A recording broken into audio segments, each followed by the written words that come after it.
SC/ST act में बदलाव को मुद्दा बनाते हुए कांग्रेस ने मोदी सरकार के खिलाफ अभियान छेड़ दिया है।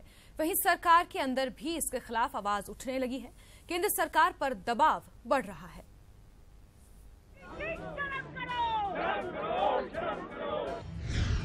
SC/ST एक्ट पर घमासान, संसद के बाहर कांग्रेस का प्रदर्शन। दलितों के सम्मान पे राहुल गांधी मैदान में। सुप्रीम कोर्ट में रिव्यू पिटीशन दे सकती है सरकार। देश में दलित पॉलिटिक्स फिर से उफान पर है। SC/ST एक्ट पर सुप्रीम कोर्ट के हालिया फैसले को लेकर केंद्र सरकार पर तोहमत लगाते हुए कांग्रेस मैदान में उतर आई है। अध्यक्ष राहुल गांधी की अगुवाई में कांग्रेस ने संसद के बाहर प्रदर्शन किया और सरकार से कोर्ट के फैसले के खिलाफ रिव्यू पिटीशन दायर करने की मांग की।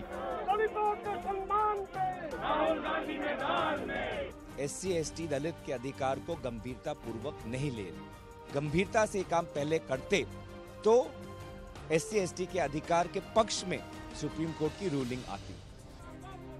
कांग्रेस का आरोप है कि केंद्र सरकार के ढीले रवैये की वजह से ही सुप्रीम कोर्ट में दलितों के अधिकार का बचाव नहीं हो सका। तो कांग्रेस अध्यक्ष राहुल गांधी पहले ही ट्वीट कर केंद्र सरकार पर निशाना साध चुके हैं। तब राहुल ने कहा था, SC/ST कानून दलितों आदिवासियों के खिलाफ उत्पीड़न रोकने का सबसे अहम अस्त्र है। सब कुछ समझते हुए भी मोदी सरकार सुप्रीम कोर्ट में इसका बचाव करने में नाकाम रही। कांग्रेस पहले भी मोदी सरकार पर दलित विरोधी होने का आरोप लगाती रही है। हालांकि संसदीय कार्य मंत्री अनंत कुमार ने कांग्रेस के आरोपों को खारिज करते हुए कहा कि सरकार हमेशा से दलितों के हित में काम करती रही है। He want to mislead the country. He want to create a cloud. Government of India has been putting its viewpoint very consistently. हालांकि LJP समेत कुछ सहयोगी दलों और बीजेपी के कुछ सांसदों के दबाव के बाद अब सूत्रों के मुताबिक सरकार इस मामले में रिव्यू पिटीशन पर विचार कर रही है। आपको बता दें कि सुप्रीम कोर्ट ने हाल ही में कहा था कि SC/ST एक्ट के तहत कानून का दुरुपयोग हो रहा है। सुप्रीम कोर्ट ने इस एक्ट के तहत दर्ज मामलों में तत्काल गिरफ्तारी न किए जाने के आदेश दिए थे। साथ ही इस एक्ट के तहत दर्ज होने वाले केस में अग्रिम जमानत को भी मंजूरी दी थी। सुप्रीम कोर्ट ने कहा था कि पुलिस को 7 दिन के भीतर जांच करनी चाहिए और फिर आगे एक्शन लेना चाहिए। कर्नाटक में होने वाले विधानसभा चुनाव के मद्देनजर कांग्रेस इसे बड़ा मुद्दा बनाना चाह रही है।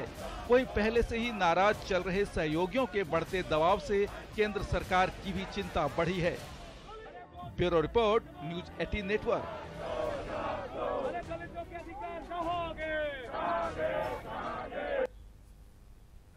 प्रधानमंत्री नरेंद्र मोदी की अगुवाई में बीजेपी संसदीय दल की बैठक हुई। बैठक में सभी सांसद और मंत्रियों के साथ बीजेपी अध्यक्ष अमित शाह भी शामिल हुए। बैठक में पीएम ने सभी सांसदों को उनके क्षेत्रों में विकास कार्यों को जनता तक पहुंचाने का लक्ष्य दिया। साथ ही विपक्ष पर हमला करते हुए कहा कि बार बार हार के कारण विपक्षी हताश हो गए हैं, इसके लिए सरकार के खिलाफ झूठे आरोपों का सहारा ले रहे हैं। सांसदों से पीएम मोदी ने कहा कि सच्चाई को जनता के सामने रखिए और विपक्ष के झूठ का पर्दाफाश करिए। बैठक की खास बात यह रही कि ये बैठक पहली बार बीजेपी के नए कार्यालय में हुई।